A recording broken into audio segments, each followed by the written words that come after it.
तो हिंदी की पाठशाला में आज हम सबसे पहले बात करने वाले हैं वर्ण विचार की। वर्ण विचार में हम जानेंगे कि वर्ण क्या होते हैं और उन्हें हम किस किस तरह से यूज़ करते हैं यानी प्रयोग करते हैं। तो जब भी हम कुछ बोलते हैं तब हमारे मुंह से क्या निकलती है? ध्वनि यानी साउंड यानी आवाज़। जब भी हम कुछ भी बोलते हैं तो हमारे मुंह से ध्वनि यानी आवाज़ निकलती है, जिसे हम अंग्रेज़ी में साउंड कहते हैं। ठीक है, तो अब जब भी हम कुछ बोलते हैं तो हम उसे बोलकर देख सकते हैं कि उसमें कितनी आवाज़ें होती हैं। जैसे कि अगर हमने बोला कमल, क म ल, क्योंकि हम यहाँ आवाज़ की बात कर रहे हैं और अगर हम आवाज़ देखेंगे तो इसमें कितनी आवाज़ें आ रही हैं? कमल, कमल, यानी इस शब्द में कितनी आवाज़ें हैं? 3।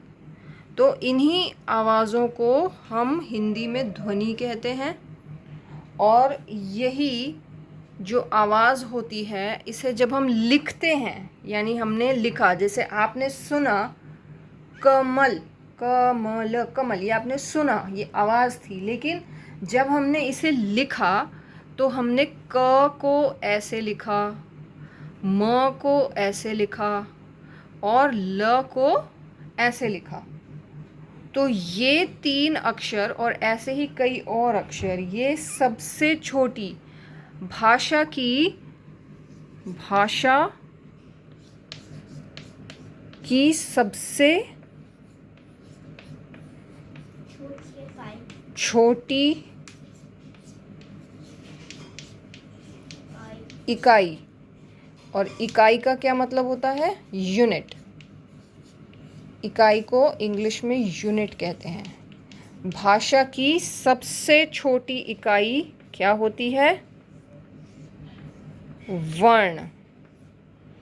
और वर्ण को हम अक्षर भी कहते हैं। ठीक है, अब फिर से देखते हैं। आज हम वर्ण विचार कर रहे हैं, वर्ण विचार के बारे में जान रहे हैं। इसमें हमने जाना कि जब हम कुछ बोलते हैं तो हमारे मुंह से क्या निकलती है? ध्वनि। ध्वनि को और क्या कहते हैं? आवाज़। और उसे इंग्लिश में क्या कहते हैं? साउंड। और ये जो साउंड होता है इसे जब हम सुनते हैं तो वो आवाज़ होती है, लेकिन जब हम उसे लिखते हैं तो वो अक्षर होते हैं, यानी भाषा की सबसे छोटी इकाई होती है, जिसे हम वर्ण भी कहते हैं और अक्षर भी कहते हैं। ठीक है, और अक्षर ऐसा होता है जिसके और टुकड़े नहीं किए जा सकते। अब हमें पता चल गया कि वर्ण क्या होता है। ठीक है, अब वर्ण को हम 2 भागों में बांटते हैं, यानी 2 पार्ट्स में डिवाइड करते हैं। उसमें से पहला होता है स्वर और दूसरा होता है व्यंजन। इन दोनों को मिलाकर सारे वर्ण बनते हैं, जिसे हम वर्णमाला कहते हैं। तो हिंदी वर्णमाला में स्वर कितने होते हैं? 11। स्वर कितने होते हैं? 11। और व्यंजन कितने होते हैं? 33, यानी 33। 11 स्वर और 33 व्यंजन। 11 स्वर और 33 व्यंजनों को मिलाकर बनती है वर्णमाला, जिसे हम कहते हैं वर्णमाला। जैसे इंग्लिश में अल्फ़ाबेट्स होते हैं, ऐसे हिंदी में होती है वर्णमाला। ठीक, स्वर 11 होते हैं और व्यंजन होते हैं 33।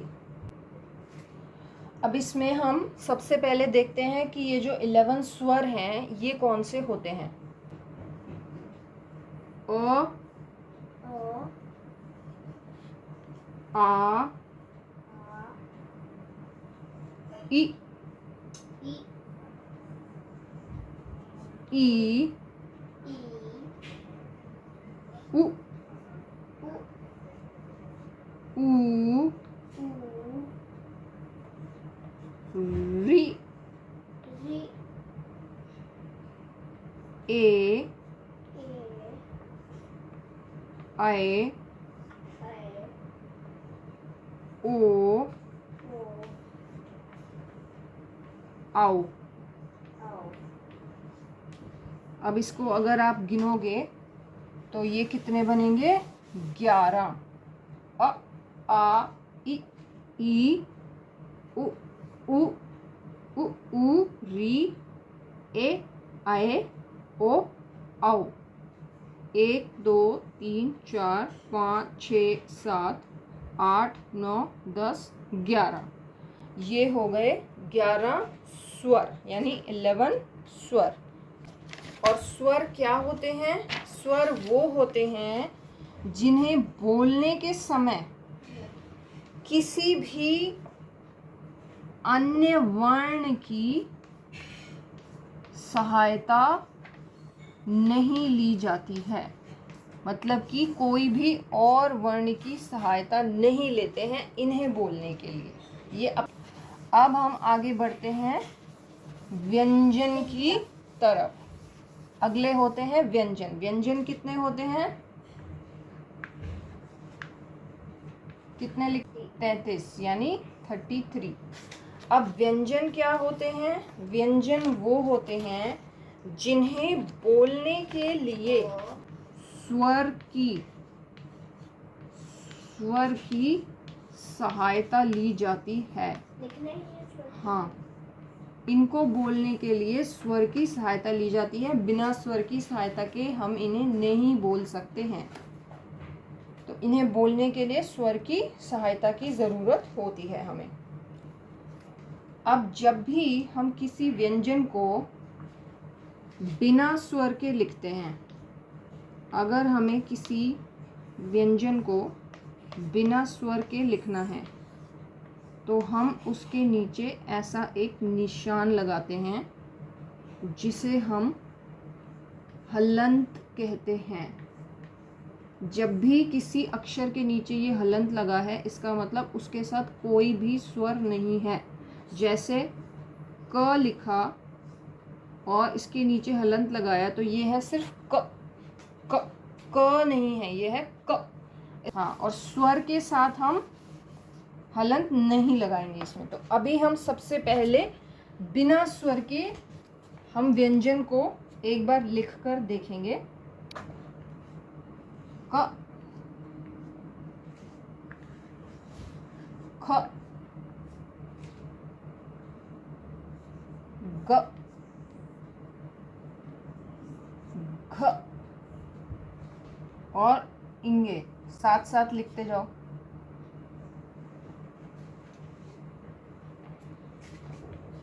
च, छ, ज, झ, हिय,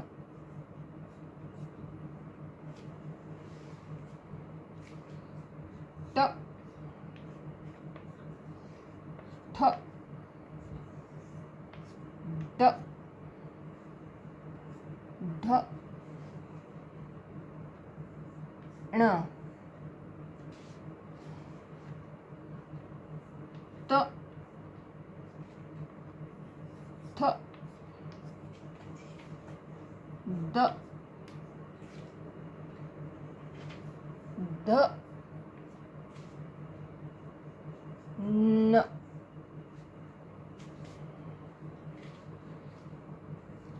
प, भ ब भ म य र ल हट व श श स ह। आज के लिए इतना ही, बाकी सीखेंगे अगली कक्षा में।